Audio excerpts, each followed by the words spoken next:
تفہیم القرآن، روزانہ ایک رکوع، ترجمہ و تفسیر کے ساتھ قرآن کو سمجھیں۔ سبسکرائب کریں اور جڑے رہیں۔ وَلَقَدْ جَاءَتْ رُسُلُنَا إِبْرَاهِيمَ بِالْبُشْرَى قَالُوا سَلَامًا قَالَ سَلَامٌ فَمَا لَبِثَ أَن جَاءَ بِعِجْلٍ حَنِيذٍ۔ اور دیکھو ابراہیم کے پاس ہمارے فرشتے خوشخبری لیے ہوئے پہنچے، کہا تم پر سلام ہو۔ ابراہیم نے جواب دیا تم پر بھی سلام ہو۔ پھر کچھ دیر نہ گزری کہ ابراہیم ایک بھنا ہوا بچڑا ان کی ضیافت کے لیے لے آیا۔ اس سے معلوم ہوا کہ فرشتے حضرت ابراہیم علیہ السلام کے ہاں انسانی صورت میں پہنچے تھے، اور ابتداً انہوں نے اپنا تعارف نہیں کرایا تھا، اس لیے حضرت ابراہیم علیہ السلام نے خیال کیا کہ یہ کوئی اجنبی مہمان ہیں، اور ان کے آتے ہی فوراً ان کی ضیافت کا انتظام فرمایا۔ فلما رأى أيديهم لا تصل إليه نكرهم وأوجس منهم خيفة قالوا لا تخف إنا أرسلنا إلى قوم لوط۔ مگر جب دیکھا کہ ان کے ہاتھ کھانے پر نہیں بڑھتے تو وہ ان سے مشتبہ ہو گیا اور دل میں ان سے خوف محسوس کرنے لگا۔ انہوں نے کہا ڈرو نہیں، ہم تو لوط کی قوم کی طرف بھیجے گئے ہیں۔ دل میں ان سے خوف محسوس کرنے لگا۔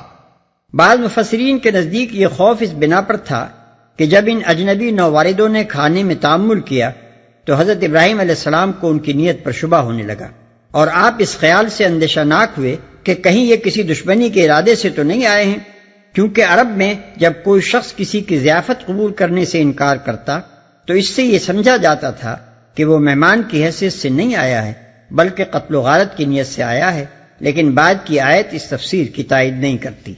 ہم تو لوط کی قوم کی طرف بھیجے گئے ہیں۔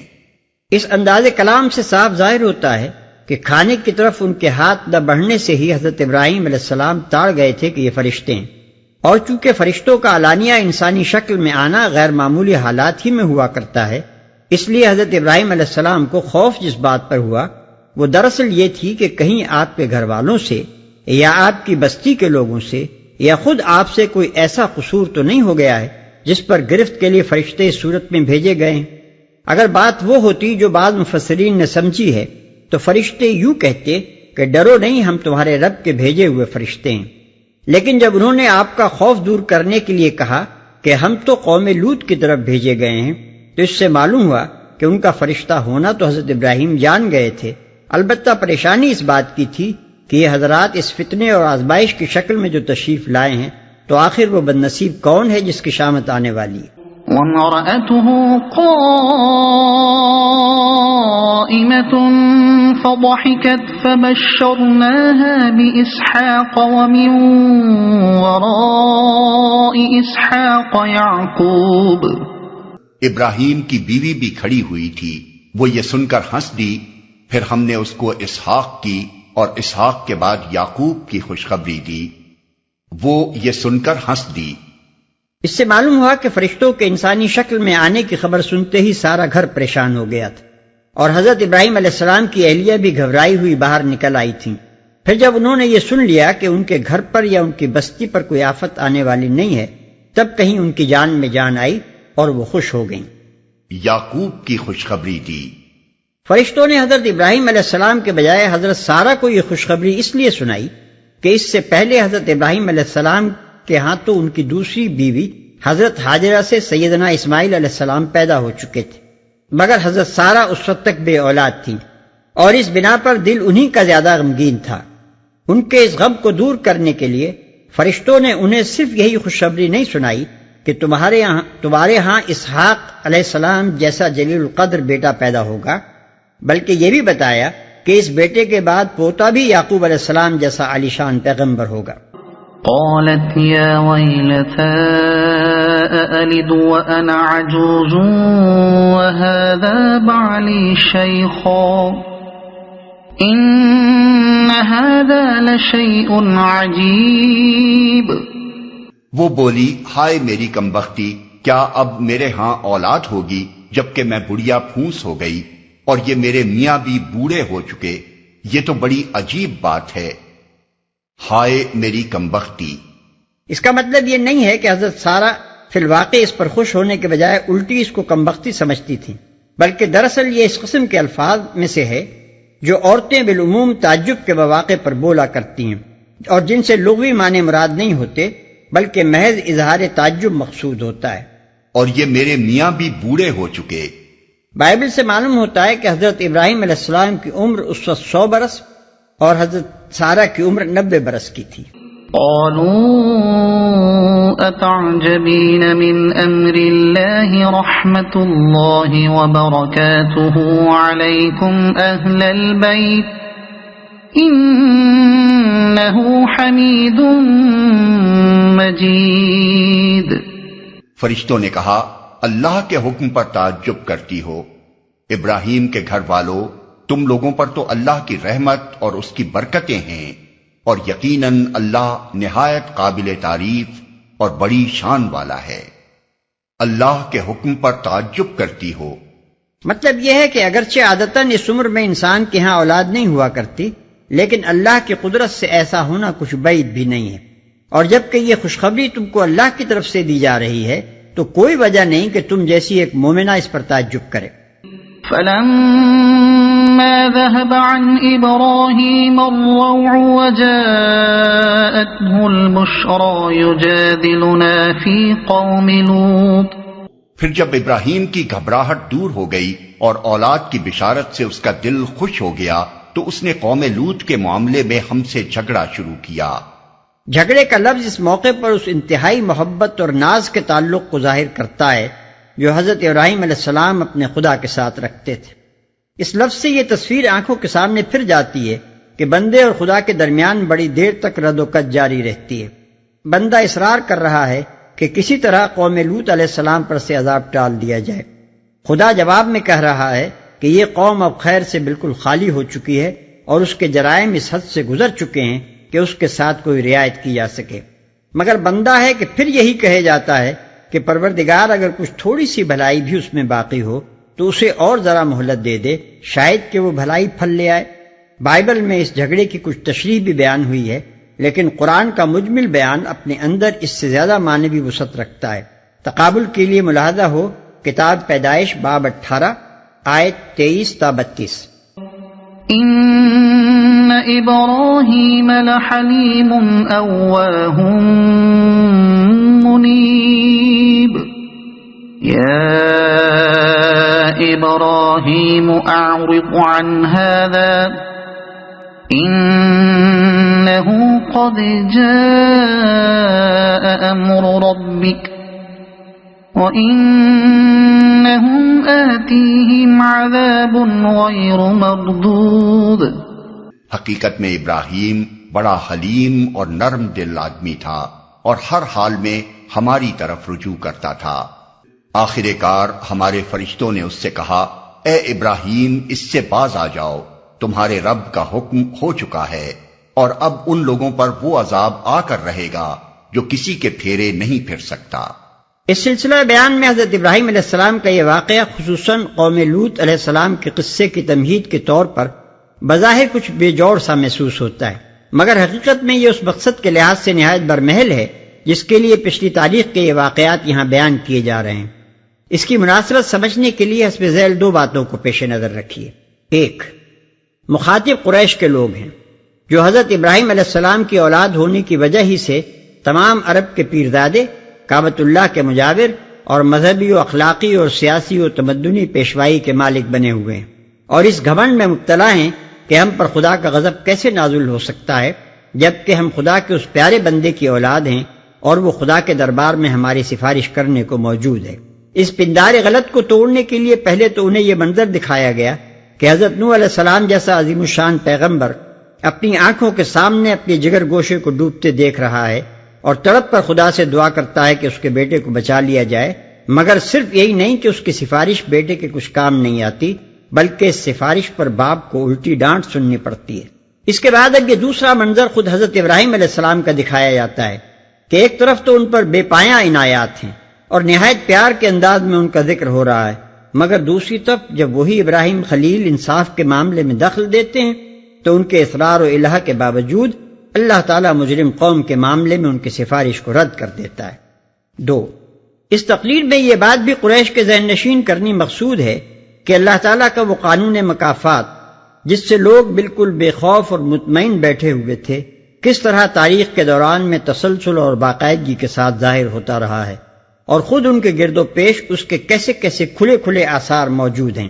ایک طرف حضرت ابراہیم علیہ السلام ہیں جو حق و صداقت کی خاطر گھر سے بے گھر ہو کر ایک اجنبی ملک میں مقیم ہیں، اور بظاہر کوئی طاقت ان کے پاس نہیں ہے، مگر اللہ تعالیٰ ان کے حسن عمل کا یہ پھل ان کو دیتا ہے کہ بانجھ بیوی کے پیٹ سے بڑھاپے میں اسحاق علیہ السلام پیدا ہوتے ہیں، پھر ان کے ہاں یعقوب علیہ السلام کی پیدائش ہوتی ہے، اور ان سے بنی اسرائیل کی وہ عظیم الشان نسل چلتی ہے جس کی عظمت کے ڈنکے صدیوں تک اسی فلسطین و شام میں بجتے رہے جہاں حضرت ابراہیم علیہ السلام ایک بے خانمہ مہاجر کی حیثیت سے آ کر آباد ہوئے تھے۔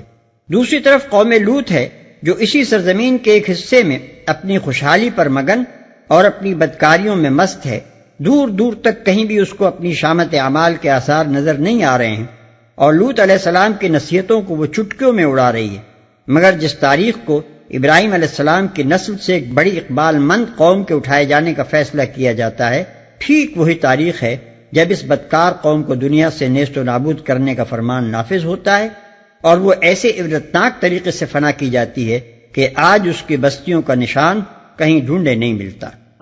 وَلَمَّا جَاءَتْ رُسُلُنَا لُوطًا سِيءَ بِهِمْ وَضَاقَ بِهِمْ ذَرْعًا وَقَالَ هَذَا يَوْمٌ عَصِيبٌ۔ اور جب ہمارے فرشتے لوط کے پاس پہنچے تو ان کی آمد سے وہ بہت گھبرایا اور دل تنگ ہوا اور کہنے لگا کہ آج بڑی مصیبت کا دن ہے۔ اس قصے کی جو تفصیلات قرآن مجید میں بیان ہوئی ہیں ان کے فہوائے کلام سے یہ بات صاف مترشح ہوتی ہے کہ یہ فرشتے خوبصورت لڑکوں کی شکل میں حضرت لوط علیہ السلام کے ہاں پہنچے تھے، اور حضرت لوط علیہ السلام اس بات سے بے خبر تھے کہ یہ فرشتے ہیں۔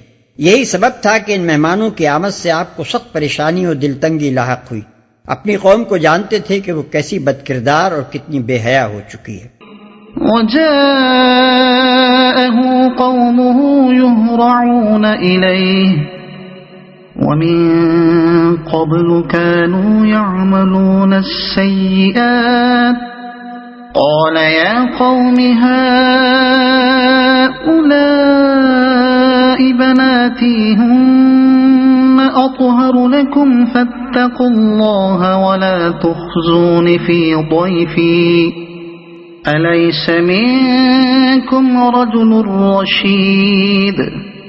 ان مہمانوں کا آنا تھا کہ اس کی قوم کے لوگ بے اختیار اس کے گھر کی طرف دوڑ پڑے۔ پہلے سے وہ ایسی ہی بدکاریوں کے خوگر تھے۔ لوط نے ان سے کہا، بھائیو، یہ میری بیٹیاں موجود ہیں، یہ تمہارے لیے پاکیزہ تر ہیں، کچھ خدا کا خوف کرو اور میرے مہمانوں کے معاملے میں مجھے ذلیل نہ کرو۔ کیا تم میں کوئی بھلا آدمی نہیں؟ یہ تمہارے لیے پاکیزہ تر ہیں۔ ہو سکتا ہے کہ حضرت لوط علیہ السلام کا اشارہ قوم کی لڑکیوں کی طرف ہو، کیونکہ نبی اپنی قوم کے لیے بمنزلہ باپ ہوتا ہے، اور قوم کی لڑکیاں اس کی نگاہ میں اپنی بیٹیوں کی طرح ہوتی ہیں، اور یہ بھی ہو سکتا ہے کہ آپ کا اشارہ خود اپنی صاحبزادیوں کی طرف ہو۔ بہرحال دونوں صورتوں میں یہ گمان کرنے کی کوئی وجہ نہیں ہے کہ حضرت لوط علیہ السلام نے ان سے زنا کرنے کے لیے کہا ہوگا۔ یہ تمہارے لیے پاکیزہ تر ہیں کا فقرہ ایسا غلط مفہوم لینے کی کوئی گنجائش نہیں چھوڑتا۔ حضرت لوط علیہ السلام کا منشا صاف طور پر یہ تھا کہ اپنی شہوت نفس کو اس فطری اور جائز طریقے سے پورا کرو جو اللہ نے مقرر کیا ہے، اور اس کے لیے عورتوں کی کمی نہیں ہے۔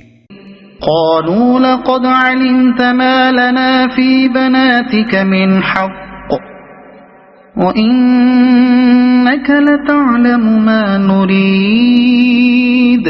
انہوں نے جواب دیا، تجھے تو معلوم ہی ہے کہ تیری بیٹیوں میں ہمارا کوئی حصہ نہیں ہے، اور تو یہ بھی جانتا ہے کہ ہم چاہتے کیا ہیں۔ تیری بیٹیوں میں ہمارا کوئی حصہ نہیں ہے۔ یہ فقرہ ان لوگوں کے نفس کی پوری تصویر کھینچ دیتا ہے کہ وہ خباثت میں کس قدر ڈوب گئے تھے۔ بات صرف اس حد تک ہی نہیں رہی تھی کہ وہ فطرت اور پاکیزگی کی راہ سے ہٹ کر ایک گندی خلاف فطرت راہ پر چل پڑے تھے، بلکہ نوبت یہاں تک پہنچ گئی تھی کہ ان کی ساری رغبت اور تمام دلچسپی اب اسی گندی راہ ہی میں تھی۔ ان کے نفس میں اب طلب اس گندگی ہی کی رہ گئی تھی، اور وہ فطرت اور پاکیزگی کی راہ کے متعلق یہ کہنے میں کوئی شرم محسوس نہ کرتے تھے کہ یہ راستہ تو ہمارے لیے بنا ہی نہیں ہے۔ یہ اخلاق کے زوال اور نفس کے بگاڑ کا انتہائی مرتبہ ہے، جس سے فروتر کسی مرتبے کا تصور نہیں کیا جا سکتا۔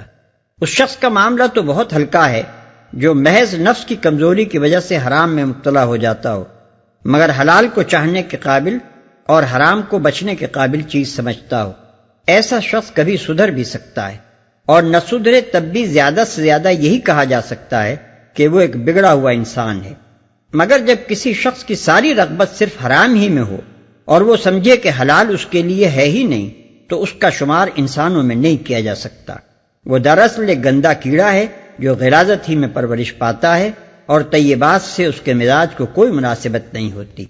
ایسے کیڑے اگر کسی صفائی پسند انسان کے گھر میں پیدا ہو جائیں تو وہ پہلی فرصت میں فینائل ڈال کر ان کے وجود سے اپنے گھر کو پاک کر دیتا ہے۔